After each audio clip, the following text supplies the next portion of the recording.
ঈশ্বর লাভ ও লোক কল্যাণ। এরপর ঠাকুর বলছেন যে তোমরা বলো জগতের উপকার করা, জগৎকে শিক্ষা দেওয়া। তুমি কে যে জগতের উপকার করবে? আগে তাকে লাভ করো, তিনি শক্তি দিলে তবে সকলের উপকার করবে, নচেত নয়। অনেক সময় আমরা মনে করি জগতের উপকার করার কথা। এটা আর কিছু নয়, কেবল আমাদের ভিতরের প্রচ্ছন্ন অহংকারকে একটা আকর্ষণীয় রূপে প্রকাশ করা মাত্র। যীশুখ্রিস্ট একটা সুন্দর কথা বলেছিলেন, তোমার চোখে একটা কড়িকাঠ পড়ে আছে, আর একজনের চোখে একটা কুটো পড়ে আছে, তুমি সেই কুটোটা সরাতে যাচ্ছ। আগে তোমার চোখের ওপর থেকে সেই কড়িকাঠটা সরাও, তবে তো তুমি দেখতে পাবে, তবে তো তুমি অপরের চোখের ওপর থেকে কুটোটা সরাতে পারবে। আমরা নিজেদের অবস্থার কথা না ভেবে অপরের কল্যাণের জন্য অনেক সময় ব্যস্ত হই।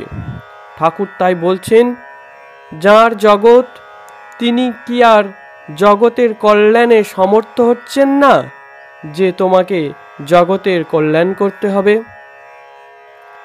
কল্যাণ সম্বন্ধে তোমার ধারণাটাই বা কতটুকু যে তুমি জগতের কল্যাণ করবে? বালাগ্র শতভাগস্য শতধা কল্পিতস্য চ ভাগ জীবঃ। একটা চুলের ডগা তাকে 100 ভাগ করলে যা হয়, তার আবার 100 ভাগ করলে যতটুকু হয় ততটুকু এই জীব। এই এতটুকু জীব সে আবার অহংকার করছে যে সে জগতের উপকার করবে। কি বিকট অভিমান যে আমি এই জগতের কল্যাণ করব, আর সমস্ত জগৎ আমার সেই কল্যাণের ভিখারি হয়ে থাকবে। তাই তো জীবে দয়া কথা শুনে ঠাকুর বলে উঠেছিলেন, দয়া দয়া করবার তুই কে? বলো জীবে সেবা। সকল জীবের মধ্যে তিনি রয়েছেন, সেই দৃষ্টিতে তাঁর সেবা করা। এই ভাবটি যদি আমরা গ্রহণ করি তবেই আমাদের কর্ম পরিণত হবে সাধনায়। না হলে জীবে দয়া করতে গেলে আমাদের অভিমান হিমালয়ের মতো বিশাল হয়ে উঠবে, যার ভারে আমরা ডুবব। স্বামীজি যিনি এত কর্মের কথা বলেছেন, তিনিও বলছেন এ জগৎটা যেন একটা কুকুরের লেজ, টানাটানি করে মনে করি সোজা হয়েছে, ছেড়ে দিলেই সে যেমন বাঁকা তেমনি থাকে। জীব সেবা। আসল কথা হচ্ছে এ জগৎটা একটা পাঠশালা। এই পাঠশালায় আমরা এসেছি শেখার জন্য। এই শেখবার দৃষ্টি নিয়ে যদি আমরা কাজ করি তবে আমাদের কিছু লাভ হবে, নচেত নয়। জগন্নাথের রথ তাঁরই শক্তিতে চলে, তোমার শক্তিতে নয়। তুমি সেই রথের দড়ি ছুঁয়ে নিজের জীবনকে সার্থক করতে পারো এই পর্যন্ত। কাজেই আমি সমাজ সংস্কার করে বা নানা লোকহিতকর কর্ম করে এ জগতের উপকার করব, এ সবই আমাদের ভ্রান্ত অভিমান। ভগবান আমাদের এই জগতে আসার সুযোগ দিয়েছেন কাজ করে নিজেকে ধন্য করবার জন্য, আর সেই কাজ করতে হবে সেবার ভাবে, দয়ার ভাবে নয়। তাই তো স্বামীজি বলেছেন, দরিদ্র দেব ভব, মূর্খ দেব ভব। সব জায়গায় তিনি। তাঁর সেবা করো, যেখানে যেরকম প্রয়োজন সেখানে সেইভাবে, যেখানে যেটি প্রয়োজন ভাবতে হবে ভগবান সেখানে আমার পূজা নেওয়ার জন্য সেইভাবে অবস্থান করছেন। ভক্তিশাস্ত্রে যেখানে সর্বত্র পূজার কথা বলেছেন সেখানে এইভাবে পূজার কথাই বলা হয়েছে। তাই গরুরকে পূজা করতে হবে সিংহাসনে বসিয়ে নয়, তাহলে উল্টে আরও বিভ্রাটের সৃষ্টি হবে। শুধু মানুষ নয়, সর্বত্র সর্বজীবে যেখানে যেভাবে প্রয়োজন সেইভাবে পূজা করতে হবে, ভক্তিভাবে, সেবার ভাবে। আর এইভাবে পূজা করলে আমরা যা কিছু করি না কেন সবই হয়ে উঠবে তাঁর পূজা, তাঁরই আরাধনা। লোকশিক্ষা কঠিন কাজ। ঠাকুর বলছেন, লোকশিক্ষা দেওয়া বড় কঠিন। যিনি শিক্ষা দেবেন তিনি ভগবানের আদেশ পেলে তবেই এই গুরুদায়িত্ব পালন করতে পারেন। না হলে তাঁর কথার ভিতর না থাকে জোর, না থাকে সঙ্গতি। আমাদের সীমিত বুদ্ধি দিয়ে যখন আমরা অসীমকে বোঝাতে যাই তখন খুব স্বাভাবিকভাবেই আমাদের কথার মধ্যে অসঙ্গতি থেকে যায়। দৃষ্টান্ত দিয়ে তিনি বললেন সমাধ্যায়ীর কথা।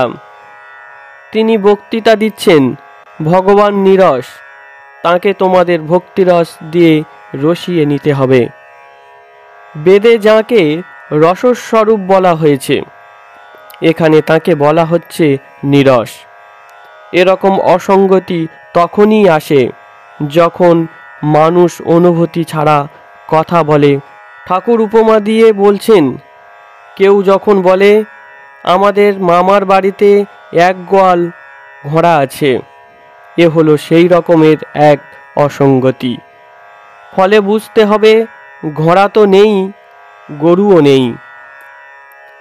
এরকম অসঙ্গতি দেখা দেয় তখন যখন আমরা আমাদের বুদ্ধির ওপর নির্ভর করে কথা বলি।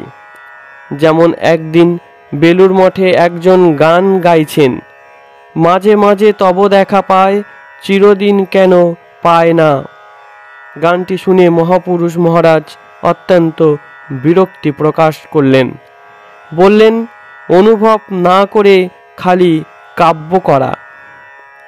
তাই এই রকম কথা, যে বস্তুর এক মুহূর্তের স্বাদ মানুষের জীবনকে পরিবর্তিত করে দিতে পারে, সেই বস্তু সম্বন্ধে বলছে মাঝে মাঝে তব দেখা পায়, চিরদিন কেন পায় না।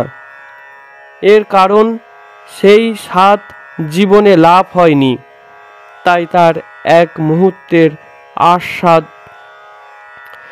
মুহূর্তের আস্বাদন জীবনকে কতখানি ভরে দিতে পারে তা জানা নেই।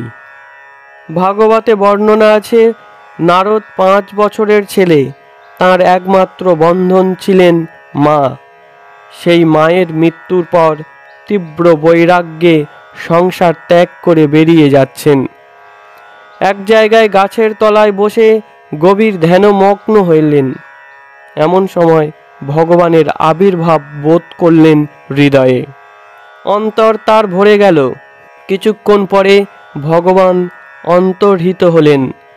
তখন ব্যাকুল হৃদয়ে তিনি আবার তাঁর দর্শন চাইলেন। এমন সময় দৈববাণী শুনলেন, নারদ, তুমি যা অনুভব করেছ তাতেই তোমার সমস্ত জীবন ভরে থাকবে। এখন তুমি এই নাম গুণগান কীর্তন করে যাও, এতেই তোমার জীবনের সার্থকতা।